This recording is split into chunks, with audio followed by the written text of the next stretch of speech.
if the vehicle were subsequently involved in an accident, the passenger seat airbag would fail to deploy, increasing the possibility of injury or death.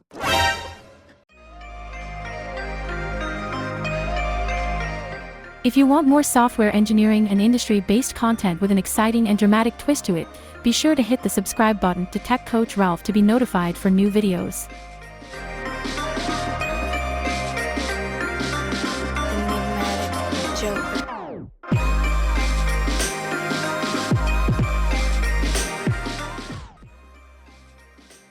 Welcome to Technical Coaching with Ralph. I am Ralph, and in this episode of The Bug Bite, we are going to go over an old software bug that affected nearly 1 million cars because of the airbag from Nissan Motors. So, let's get started. So this is a fairly old story, almost 10 years ago. The date on this article is March 31st, 2014. And although it's old, it's still very relevant into the software development and software testing.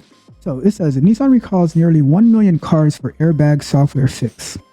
So I just want to go through this article and see, when things are poorly tested, the effect that it can have on people's lives, as well as the company's bottom line. So let's go through it. It says, last week we saw a marked increase in the number and types of IT-related errors, bugs, and malfunctions being reported. However, as we have the past few weeks, we again began this week's IT Hiccups edition with an auto-related issue. All right, so this is going to be focused on the car industry, the bugs that are there, and we've seen a lot of them in the past. So, according to the Washington Post, 989,701 Nissan and Infiniti 2013 and 2014 model year vehicles are being recalled to fix a problem in the software that controls airbag deployment for the front seat passenger. They include 544,000 Altima sedans, 29,000 Leaf electric vehicles, 124,000 Pathfinder SUVs, 183,000 Sentra compact cars, 6,700 NV 2000 taxis, and 104,000 Infiniti JX35, Q50, and QX60 vehicles. So that's about 1 million cars. So imagine there are over a million drivers, because let's say one car might have multiple drivers.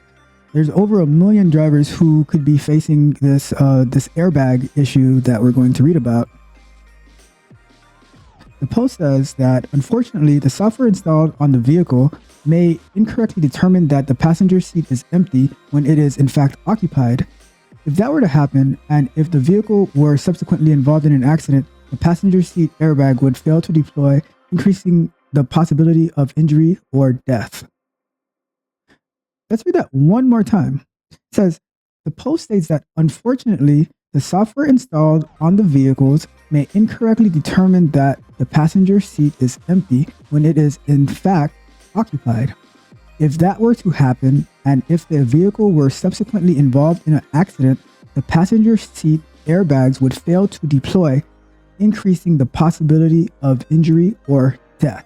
That means you could have your wife or your child or your friend sitting in the passenger seat, and God forbid somebody rams the back of your car and the airbag fails to deploy.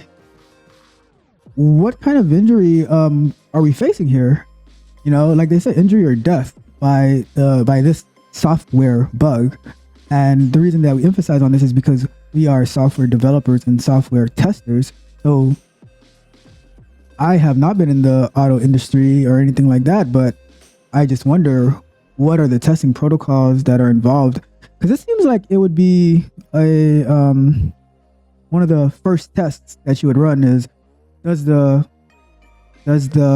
passenger airbag deploy if there's a passenger in the seat?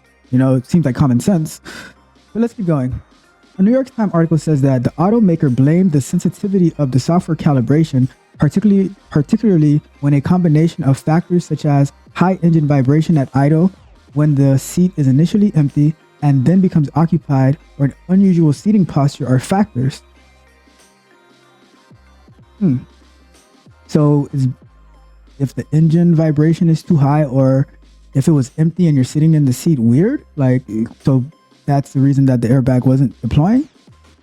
Very, very strange. Very strange. Nissan indicates that it was aware of 3 such accidents, although no fatalities were reported as a result of the collision where airbags failed to activate. The company is working on a patch for the software, which should be available in the next few weeks. That's scary, you know, because I know that there are certain bugs that they're not crucial to be resolved, and like they don't cause any serious damage, and they're like minor issues. But an airbag failing to deploy, luckily in those 3 accidents there were no fatalities, but that seems like it could be very dangerous. And one thing I do wonder though is, I'm sure that Nissan doesn't manufacture every aspect or every sensor or every part of the software for the car, right? So if there's contractors and subcontractors, the buck ultimately stops at Nissan. But what is the protocol, the testing protocol of something that should have been tested by your contractors and subcontractors? So let me know in the comments what you think about that. I haven't really thought about that before. I've usually worked for the companies doing like testing directly, but I have worked with, like, when we had contractors, and it was generally on me to make sure that the contractors were adequately testing. But even with that, like, I don't know how it's possible to catch everything when you're working with contractors. So, well, let's keep going with this one. Although it looks like it's moving away from Nissan, but in another software-related automobile recall, General Motors is recalling 656 of its 2014 Cadillac ELR vehicles in order to recalibrate software in the electronic control brake module that is part of its electronic stability control system. GM also announced last week that it was recalling another 824,000 vehicles for issues with defective ignition switches I discussed a few weeks ago. I meaning the person who's writing the article, not me. I haven't discussed this before. It also announced recalls of another 662,000 other vehicles for various other mechanical issues. GM has now recalled over 4.8 million vehicles since the beginning of the year. 4.8 million vehicles recalled. That's a lot. This week, GM and the National Highway Transport Safety Administration will face congressional hearings on their rules in regards to the delayed ignition switch recall. That's crazy. That's another major one. So we're gonna wrap it up here. And we'll come back for another episode of the Bug Bite next time. Thanks again for tuning in to this episode of the Bug Bite by Technical Coaching with Ralph, where we review different software industry related bugs and we make our assessments and we share our thoughts about it. Please feel free to like, share, and subscribe. Comment about what you thought about this bug, and we will see you next time.